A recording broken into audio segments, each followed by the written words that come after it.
welcome to the Elite Podcast Network, home of the #1 independent wrestling coverage, available on iTunes, Stitcher, WHRADIO, and wherever you get your podcasts from. Follow us on Twitter at Elite Podcast Net and join the revolution now.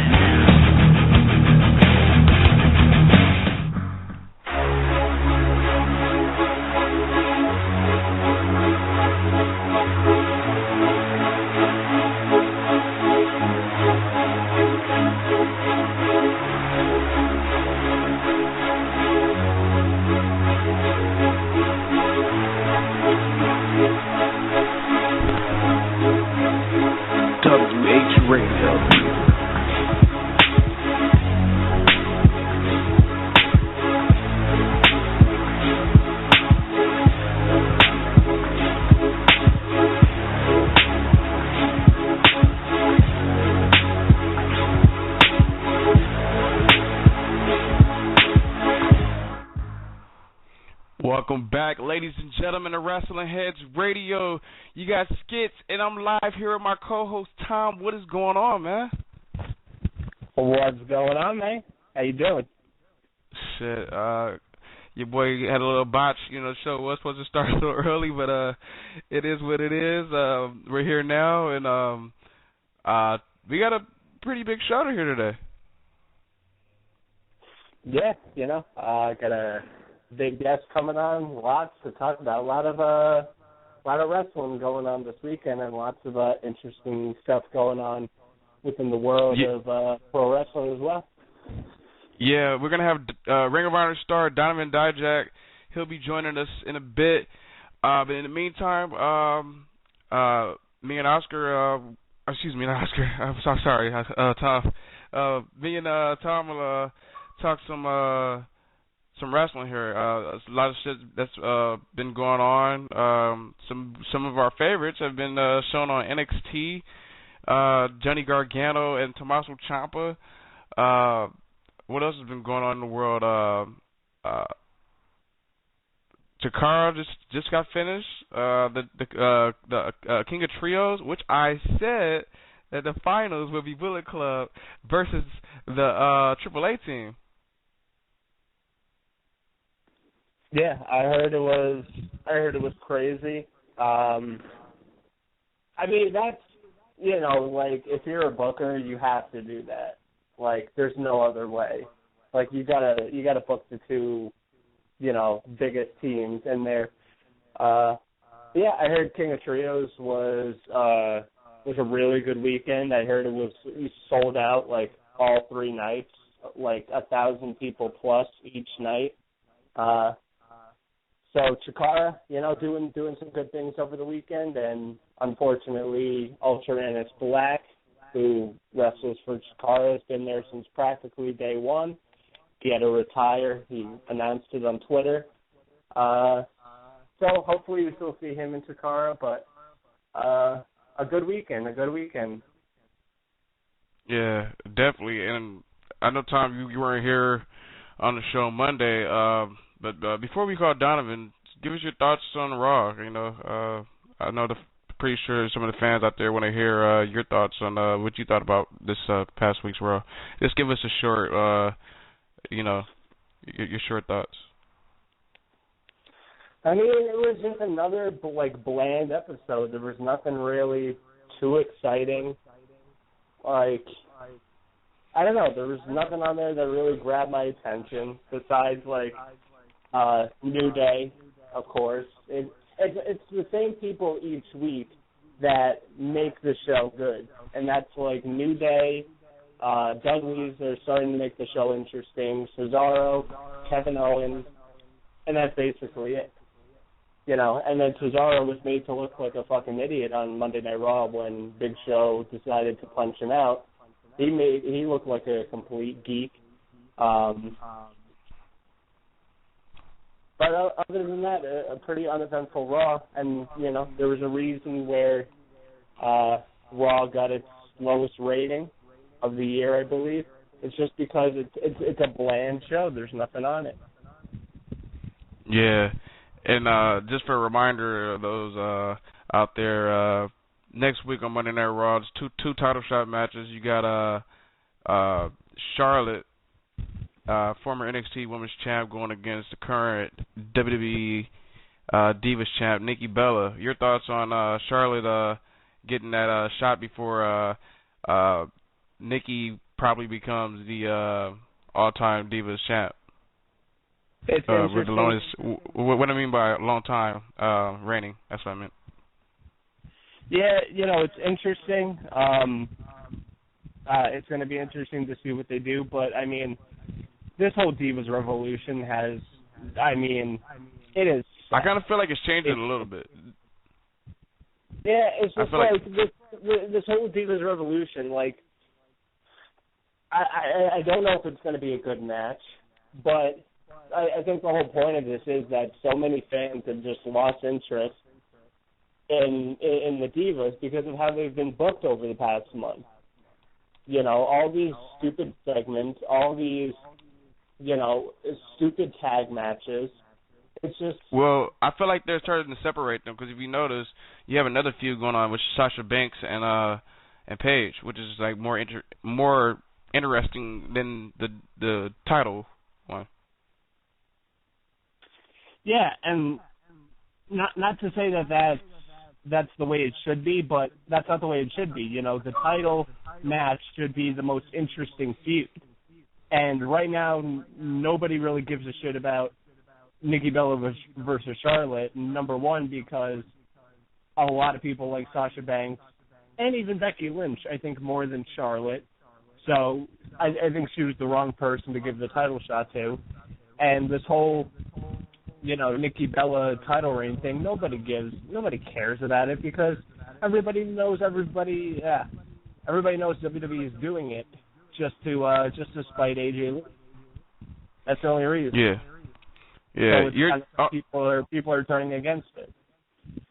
Yeah, I definitely feel you, but I definitely see Sasha and Paige probably having another match at Night of Champions because their feud is pretty interesting right now. You got probably the first NXT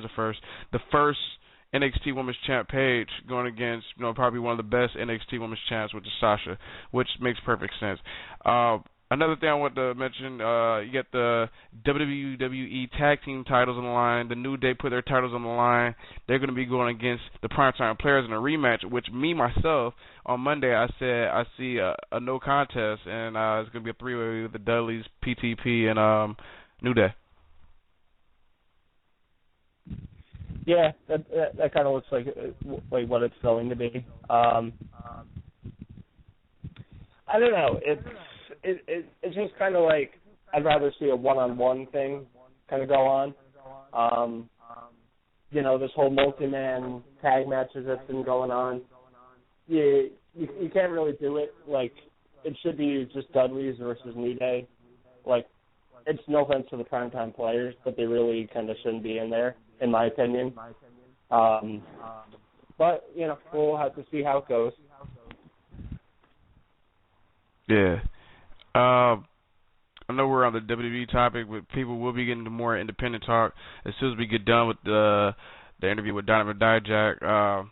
Let's talk about the new WWE signing that they made. Basically, they had the press conference today with Kana. Yeah, basically announcing that, going to bring her in. Of course, big women's star over in Japan. She worked for a number of promotions. This is how I feel about it. Obviously, I like the signing because it's something different. Kana, she's working the Japanese style. She could work with guys and girls, and she works stiff as fuck. But I know that's not going to happen in WWE. As much as I want to see her go in there with Eva Marie and, kind of gives her, stiff elbow shots to the face, I know that's not going to happen. And it's like... Hey, Tom, real quick, hold that thought, bro, because we're going to call Donovan Dijak up. He's ready. Let's call him up. Well, let's go.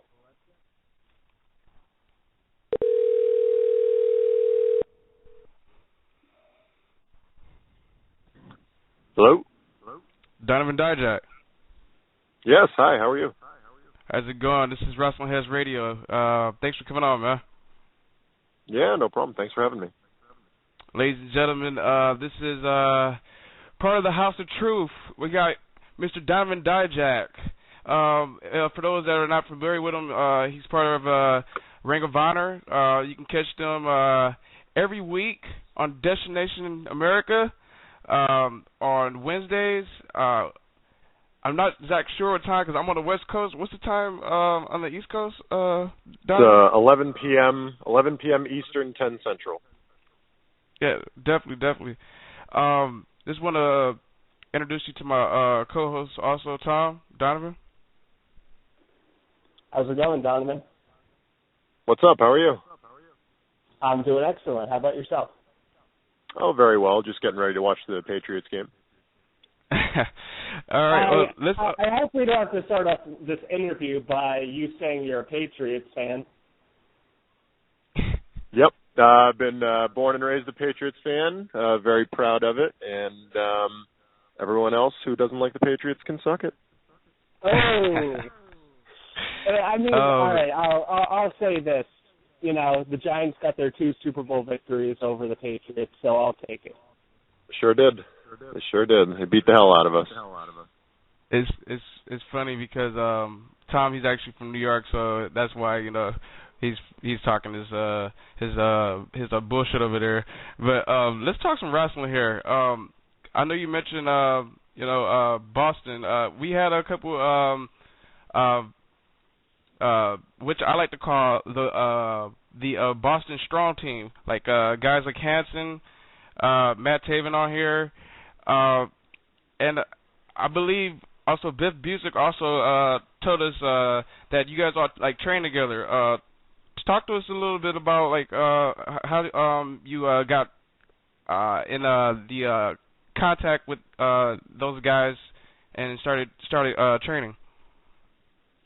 Yeah, I mean, I wouldn't say that we all trained together necessarily. I mean, we have at one point or another, but we didn't like come up in the training facility together. You know, we all trained at the same facility, which is a building in North Andover. It's kind of evolved over time from Killer Kowalski's school to the Chaotic Training Center, and now it's the New England Pro Wrestling Academy.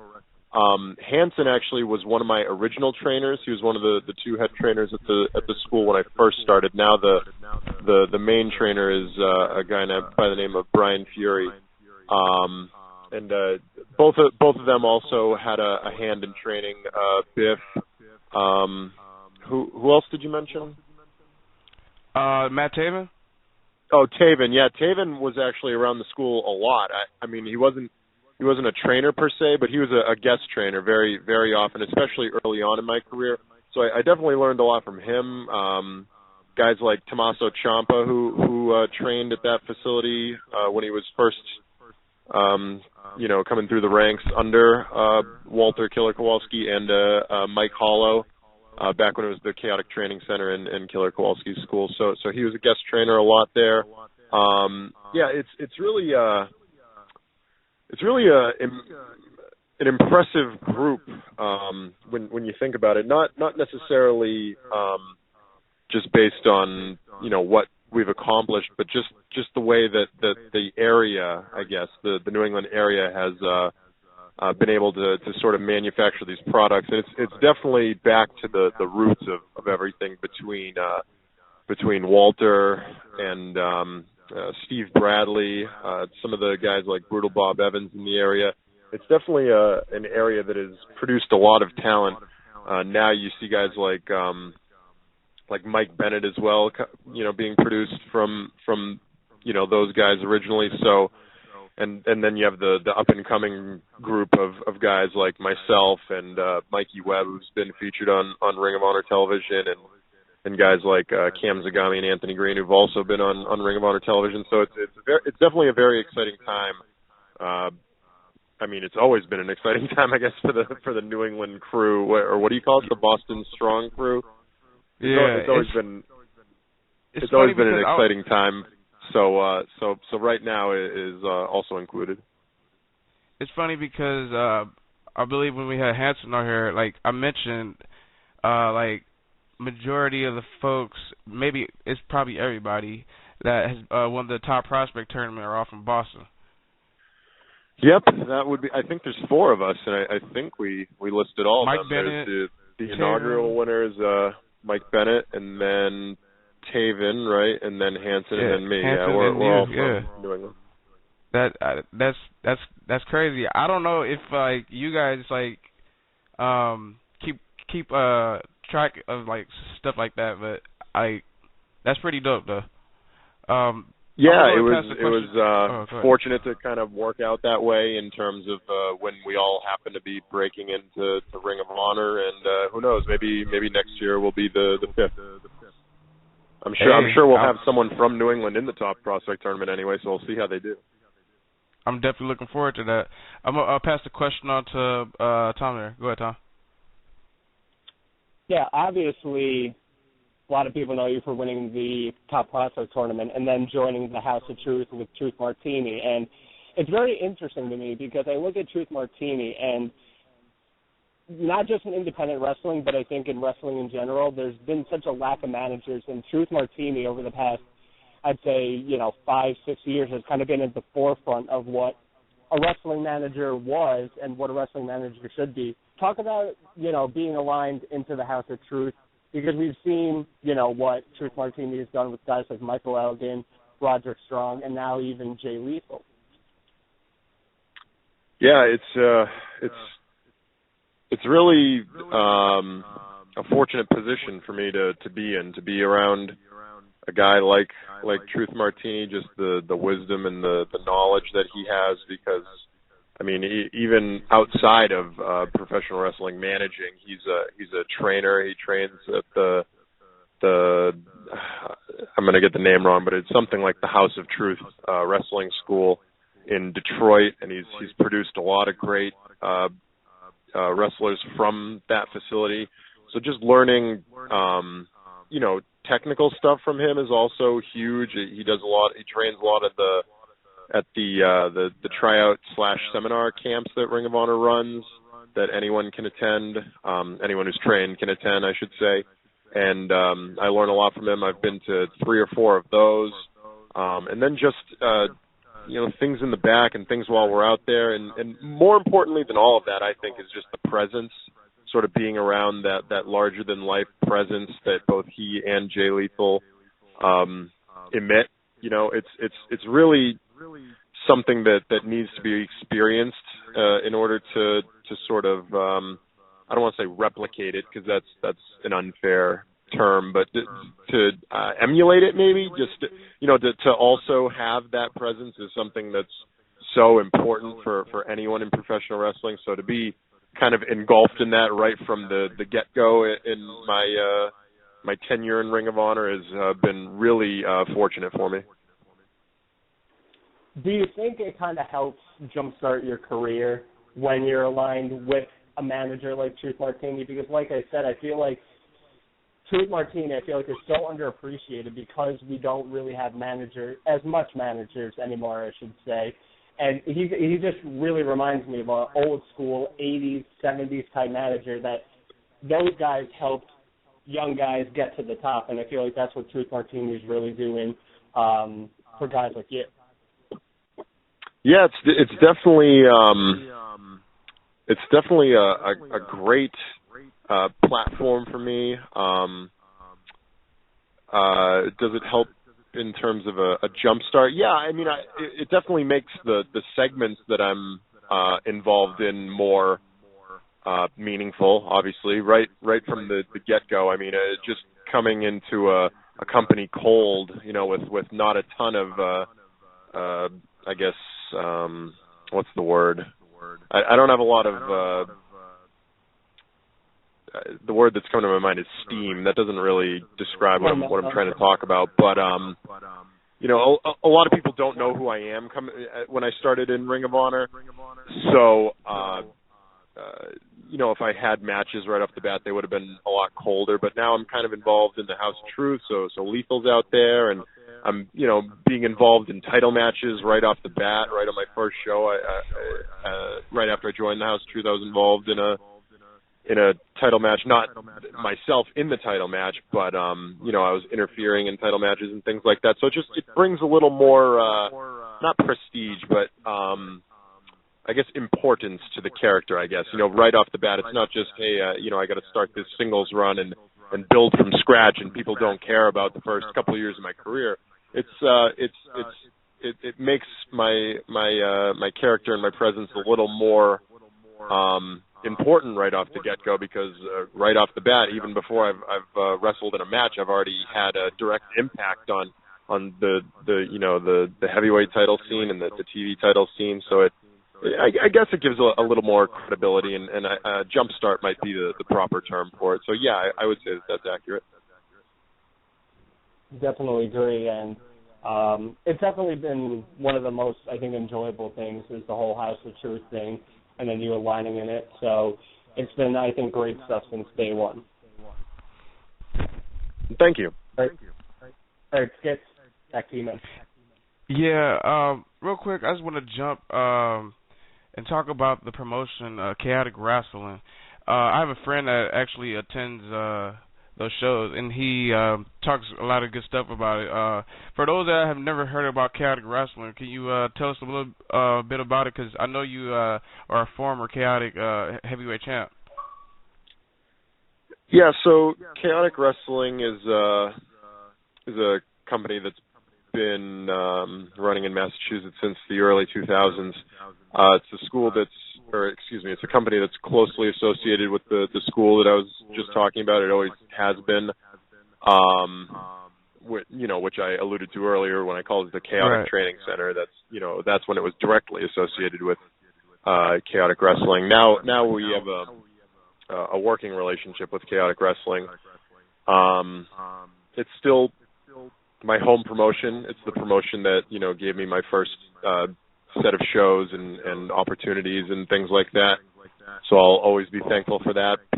And that's pretty much, that goes for almost every guy I mentioned earlier. Most of them anyway.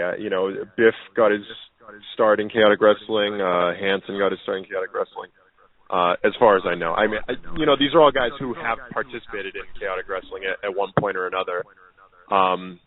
Every guy I mentioned, with the exception of Mike Bennett, I think, has been a part of Chaotic Wrestling. So it's I also heard it's definitely a company that it's a grassroots company that has produced a lot of big talent. Kofi Kingston, Damian Sandow all got their start. Or at least some of their early work and in Chaotic Wrestling. Sasha Banks, who's obviously doing incredibly well right now, started at the Chaotic Training Center and Chaotic Wrestling before she got signed. There's other guys who they used, like Darren Young was Bone Crusher Fred Sampson for a while in Chaotic Wrestling. So it definitely has a fair share of former or current stars, I guess, who formerly worked for the company. Tommaso Ciampa obviously just made his NXT debut last night, so he's obviously doing very well for himself, and he's a guy who was recently working at Chaotic Wrestling too. So it's definitely a great company.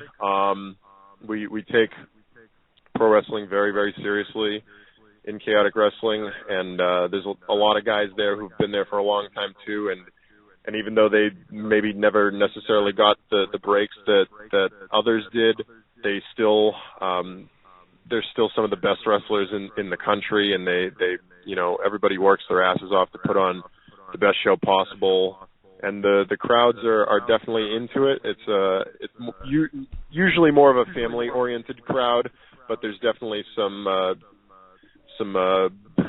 guess 20 to 30-year-olds in the crowd that make a lot of noise. So it's a fun atmosphere. It's a fun place to work. I have a match tomorrow night with my trainer, actually, Brian Fury. So it's a beat the clock match, and it should be a good one if anyone's in the Woburn area and they want to come out to the Woburn Elks tomorrow and support us at 8 p.m.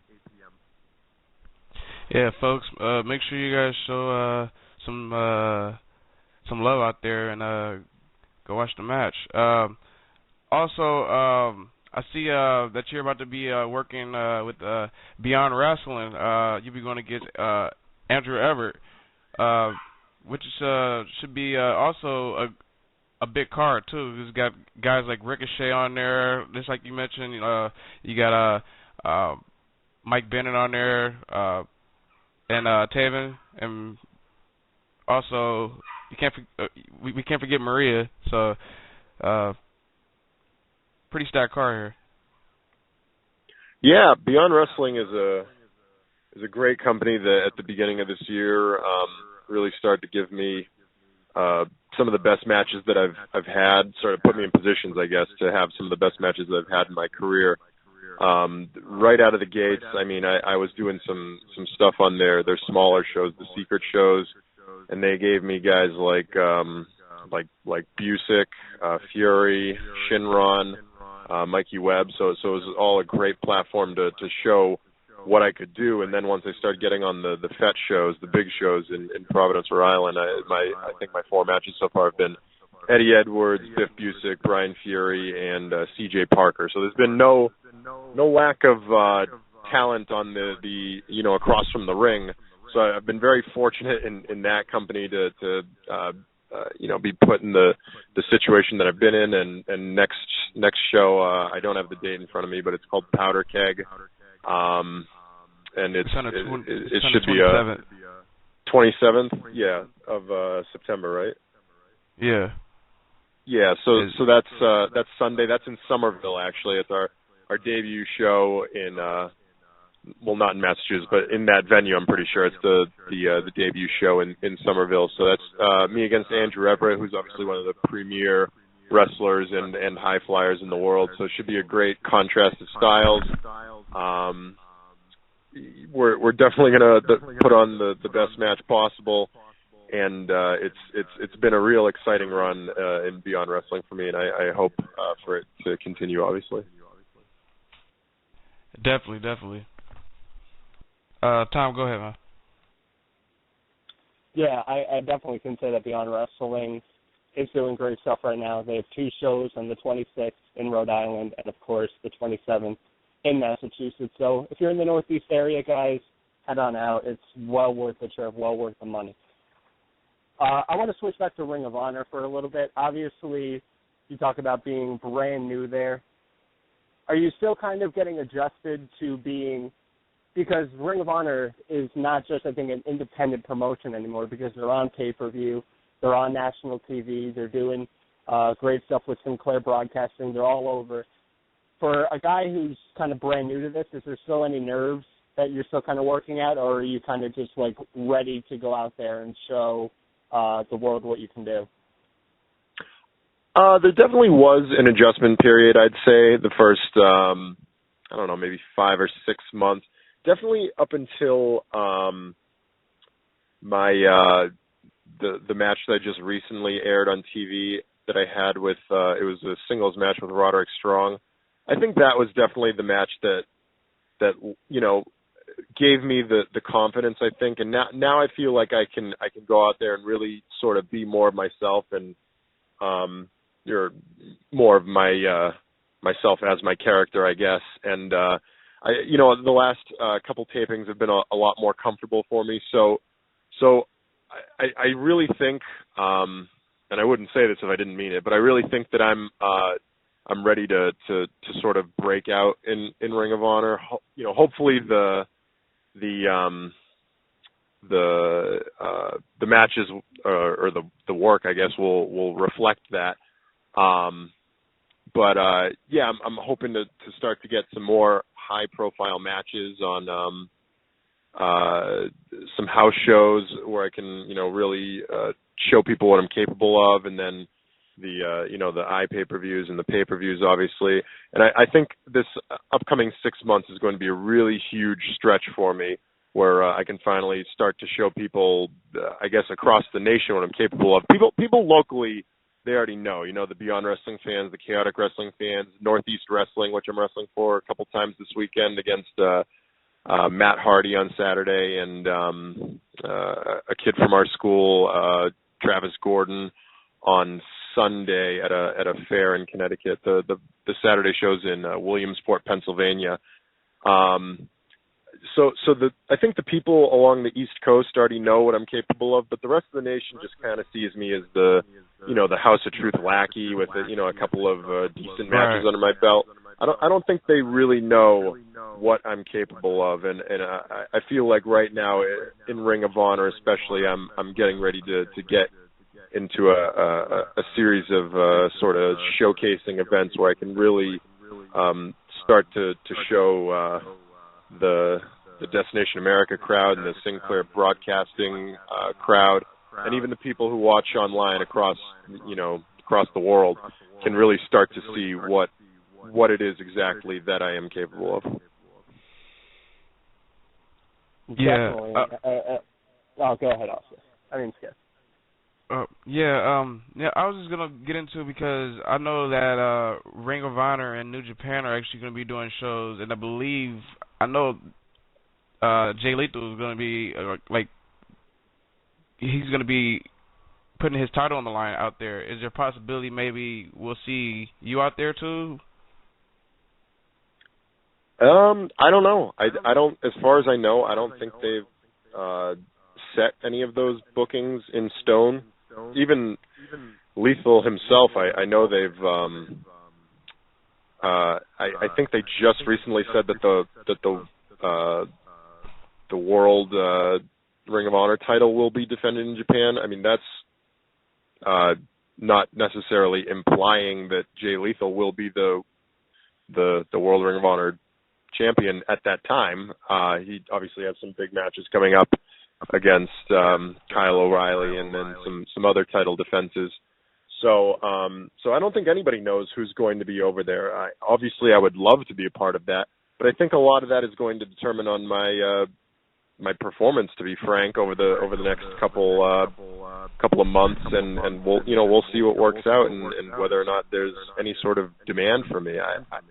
Certainly the competition is high. I don't know how many people are going over there, but the Ring of Honor roster is absolutely stacked, and it's the best in-ring performing roster in the world, in my opinion. So it's I definitely have the odds against me, but that doesn't mean I'm not going to work my hardest and work my ass off to try and make sure that I'm part of that group that goes over there. And if I'm not, that'll be good motivation for me to work even harder to be on the next trip. Definitely. We all know our Star Extravaganza is coming up. At the time, they don't have a match booked for you yet. Do you have something that we probably don't know? Maybe a match that's going to happen? Nothing that I know about. I know I'm going to be there. I don't know in what capacity though. So I guess we'll all find out at the same time. I'm definitely hoping they put you on the card because you definitely deserve it, man. So I'm pretty sure. Hopefully, in the next couple of days, Ring of Honor will tweet the next match there. So as long as you're there. Go ahead, Tom. Yeah, obviously you were just talking about how Ring of Honor fans really haven't gotten to see what you're capable of, and obviously you're kind of new to the business, only been in it for a couple of years. Is there something when you look at your matches you're still kind of saying, I need to improve on this, I'd like to improve on that to get better? What are some things you're kind of looking at? Everything across the board. If the day that you as a professional, not you specifically, but like in general, you as a professional wrestler become satisfied with any facet of your performance, that's when you stop improving, to be frank, and you become stagnant, or if you're not getting better, you're usually getting worse. So I critique everything. I'm my own worst critic. I watch every match that I have multiple times, picking it apart. I watch it with different people. I ask different people for opinions.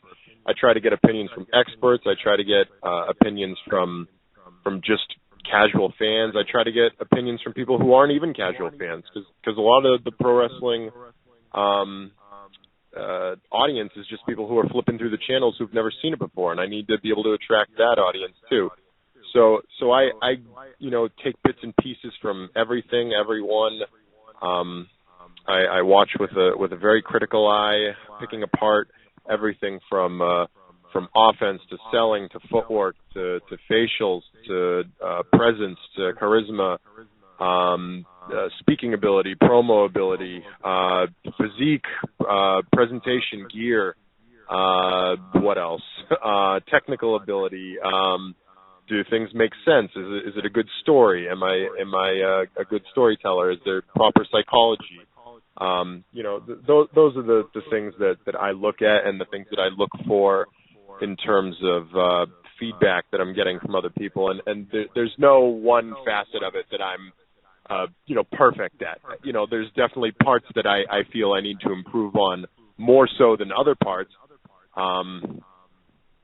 But there's always room for improvement, and I don't care if I'm the best wrestler in the world. You can't ever be satisfied. You always need to be looking for ways to improve your product, and that's just that's a reaction. That's a working product of myself being involved in sports for so many years, because it's the same way in football. It's the same way in basketball. You always have to be improving, because if you're not improving, if you're not practicing every day, then you're probably getting worse. Without a doubt, and I definitely 100% agree with all those sentiments, and definitely a great attitude to have. And one thing I was really curious of is, obviously, in Ring of Honor, you stand out because of your size. You're about 6'7", 6'8". You kind of tower over everybody else. Do you see that as an advantage, or do you kind of see that as maybe a little bit of a disadvantage, that you maybe have to work a little harder, that you have to have that big guy presence? What do you see on that? It's both. It's definitely both. I've seen advantages and disadvantages from both sides. I think right now it's working towards my advantage. Definitely early on it was a disadvantage on the television product, that is, because the Ring of Honor fan is a great fan, but not the most forgiving, if that makes sense. They have a very high expectation, and when they see a guy who looks like me, the first thought is obviously, this guy's probably not very good. He probably stinks, because they've been conditioned for a very long time from pro wrestling in most companies that you got a big guy with a good physique. He's probably going to stink, because they probably just signed him because he's tall and he's big and he's going to throw these big clubbing blows and he's not going to sell anything. And so I was working with and against that for a while. Definitely, I think the height and the physique helped me in terms of getting noticed. That being said, that's not what got me signed. What got me signed is my in-ring ability. I'm very confident in my in-ring ability. Even though I'm the most critical of myself, I'm also very confident in what I'm able to produce. I think I've worked just as hard, if not harder, than everybody else in professional wrestling for the past 3 years. I've dedicated my life to it. So I feel very strongly about what I produce as a wrestler, as a professional wrestler, and I feel like the height and the physique is now something that can benefit me, because now people are starting to see that, oh, okay, this guy is, he's not just hanging around because he's big. That's just another piece to his puzzle, and he's actually got a very high, work rate. He's able to do a lot of interesting stuff, and he's able to do all of those other things effectively. I hate when people say that it's like the universal wrestling term. Oh, that guy can go. I don't know what that means per se. That somebody can go. I take it as a compliment if someone says it, but me as a fan, I think I can tell you what it means. Like he's the man. Like he's good in the ring. Like he's good. Why don't people just say he's good? Why do they say he can I don't go? know. Like what? I have no clue. I have no clue. Is this part of the wrestling fans, and they like to convolute and complicate everything, and they like to come up with their own. It's like a slang word, I guess. It's like a slang word. But I definitely agree with you there, because I remember when you first debuted, I don't judge anybody right off the bat. I don't care their size, their age, no matter what. I judge by what's in the ring. And, I would go on Twitter, and people are already giving you a hard time. And I'm telling people, I'm like, does no one have patience anymore? Give the guy a chance, and then, 4 or 5 months later, the same people are singing your praises. And I'm like, see, gave him some time. Man, don't even get me started, because I hate fans like that, that complain every fucking time. I don't want to get into that right now, but there's a lot of them out there. But yeah, Donovan, let's go. I want to move on and ask you, let's talk about this matchup you got coming up in November against Paul London. I believe the promotion is called XWA.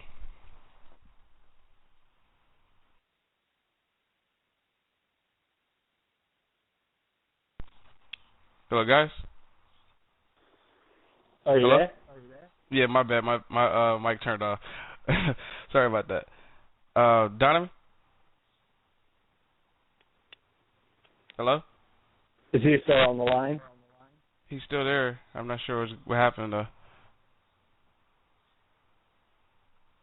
Let me hit him up and see what happened. And while we wait, ladies and gentlemen, remember you could follow Donovan Dijak at Donovan Dijak on Twitter, which he'll plug again. But go do it.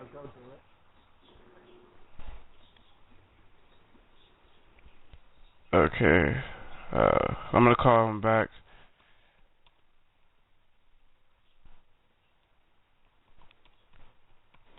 I don't know what happened. I hate Blog Talk Radio. It always has to mess up. I was just going to... Blog Talk burying us again. I'm gonna confront Blog. I'm gonna call you right back, Donovan. Just give me 1 sec.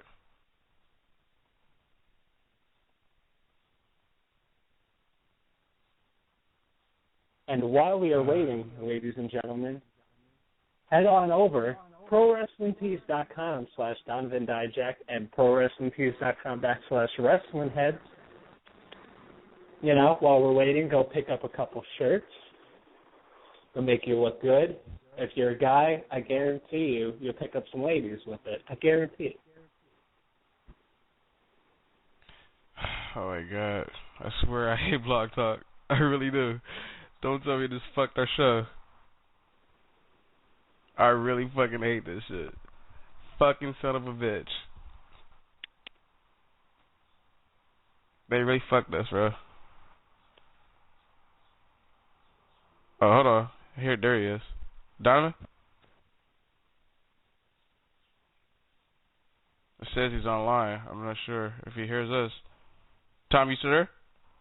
Yeah, I'm still here. I have no clue. I'm going to see if he can hear us. I was going to say maybe his phone's on mute. Maybe he's on mute by accident. It's Blog Talk Radio for you. Well, ladies and gentlemen, again, give us a second. We can get Donovan right back on here with us so we can finish this interview. I know he wants to watch his Patriots win tonight, so... well, that's not going to happen. I love Donovan, and he's a great guy, but Patriots are going down. All right, he said he got disconnected. Call him back. Let's try this one more time, people. One more time. One more time. I swear. Hey, and Blog Talk Radio, don't think I won't bury you while we're on your channel. I'll bury you all I want. Hello? Donovan, let me see if I can call him on my actual phone. I don't know what's going on. Fuck. I'm gonna call you on my actual phone line because I have no clue what's going on with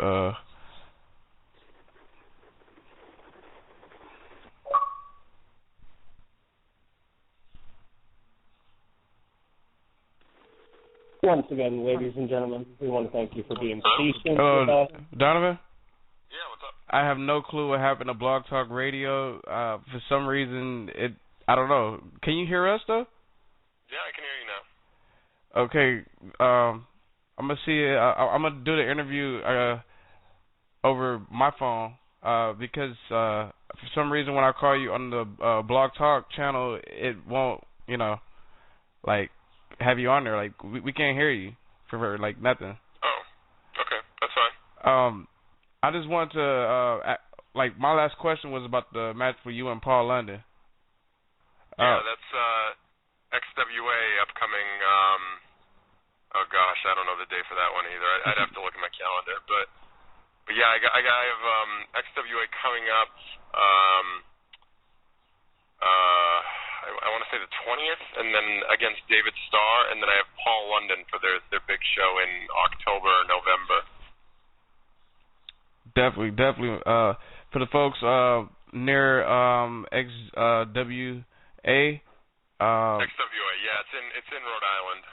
Yeah, make sure you guys all go show some love and go check that match out because I'm pretty sure it's going to be a pretty amazing match. Donovan, I know you want to go watch your Patriots, so I'm going to have you throw out your Twitter and your Pro Wrestling Tees and all that, your other plugs. Sure. Pretty much everything is Donovan Dijak. It's DONOVAN